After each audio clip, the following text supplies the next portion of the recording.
Alright, we're into June here, and we've got a lot of apples on our trees. What you're going to see is some of these apples and the stems will start to turn yellow and then red, and those are the ones that are going to drop. So both of these will drop right here.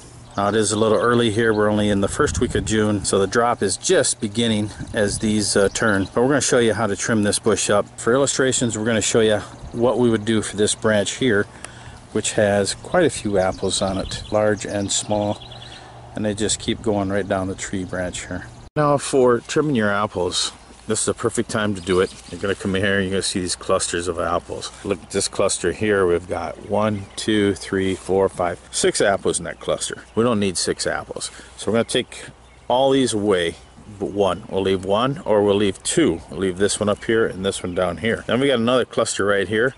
These 2 clusters are way too close. So we're going to totally get rid of this cluster here. So each one of these apples are going to be cut off. Then you got another cluster right here. And again, we're going to go down to 1 apple, 2 at the most. So we'll definitely take the mature one there and take one on the other side here. The rest are gone. And we want to do that throughout this whole tree. By trimming back those apples, you're going to get much nicer and larger apples. Won't get as many, of course, but who wants a bunch of small apples when you can get the nice big apples?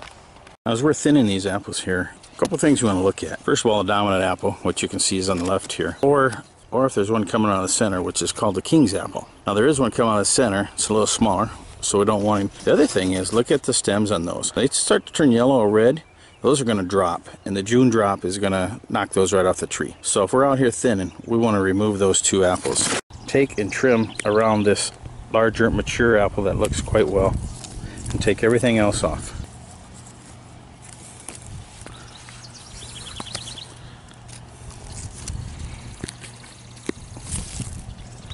So now we got that apple all by itself. It's going to get all the energy on that branch. We could look down here, and we've got 3.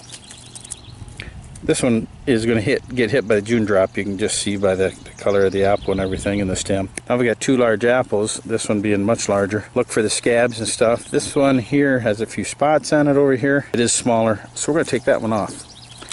If you don't, you're going to start getting a brown spot on this back side of the apple, and a bruise, a scab. You don't want that. And we just work right up the tree that way. Another thing you can do is you got this apple here and this one here. They're a little close together. Now if I had 2 in here, I'd take this one off. But since they're about 6 inches apart there, I'm going to leave those. I got one underneath here, so that's quite a bit. Now I'm coming back the branch further. I got this guy here. And same thing here. I cut off the wrong one. I would have cut off the larger one, not seeing that bad spot in there that's created by the other apple hitting it. I kept the smaller one, we would have had a nice apple there. But I don't need these. They're pretty close to these other ones, so I will trim that one off anyways. And that will leave this branch here pretty well loaded. It's a small branch. I've got 1, 2, 3. I've got one here that's turning. So that'd be another one to get rid of. So we're going to have 3 large apples off this one small branch that's probably maybe 3 foot long. And we get the whole tree now here that we'll want to do. What I do is I do what I can reach. I may get a small ladder because I've got quite a few apple trees here. It's a lot of work. These are the wealthies, the best tasting apples. So anything I can reach I will thin out, and that will really help get mature apples. And of course the deer are going to get a few of those. Now here's a good example of another cluster. You've got your king apple in the middle there, and he's right in the middle of those 5. Unfortunately, if you look at the stems close enough, you can see all but one is yellow, including the center one, which is a reddish color. So if they're not green and live looking, they're yellow or a little red, you want to get rid of them. So in this case, we're going to keep this outside one right here and trim all the rest of these. All right, now we got it trimmed. And this guy developed into a nice apple. Those other ones would have dropped anyways, or they would have just sucked up energy and not developed much more. Now here you got multiple clusters of apples. We got 3 different clusters, and they're really close together. Let's start trimming them. We can see the king's apple right here. He is coming out of the center. He is a dominant one. So you want to get rid of these other 2 and leave him. Up here you've got 2 big apples and a smaller one. Which one's the king apple? In fact, we've got 3 or 4 in there. So you take a look They're both kind of splitting out of the center, but we're going to take this front one right here. So the rest have to come off. We'll take him off. Take him off. We'll take this one off. And that leaves one dominant apple. Now what I like to trim are the apples when they get the size of a large eraser on a pencil, number 2 pencil, or a nickel. And they start to get bigger than that. We should have already done it. And then of course the June drop's coming, and that's going to help drop some of these for us. Now here's another cluster of apples that we have. These are Connell Reds here. We got 1, 2, 3, 4, 5 apples on this right here. You can definitely see in here the king's apple, the one that's coming out of the center, and of course he's the largest one. So if we really want him to turn out nice, we are going to have to remove these others.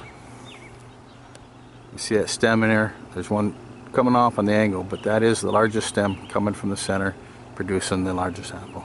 So this is how you would thin your tree out to produce great apples, better quality apples.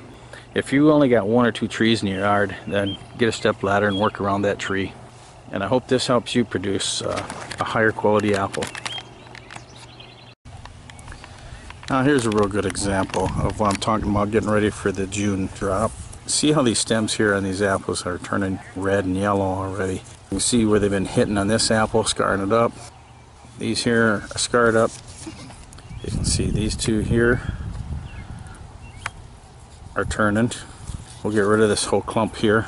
That just gives you an idea of what nature is doing to thin itself out. And if you see a lot of apples around your tree, not a big deal at the end of June. That's what you want. And then you want to go in and take these large, nice apples, like this guy here, and you want to get rid of whatever's left around it. And if you do that, you'll produce real nice apples. You may want to spray a couple of times during the year to help with scab and insects, and you'll have some incredible fruit in the fall.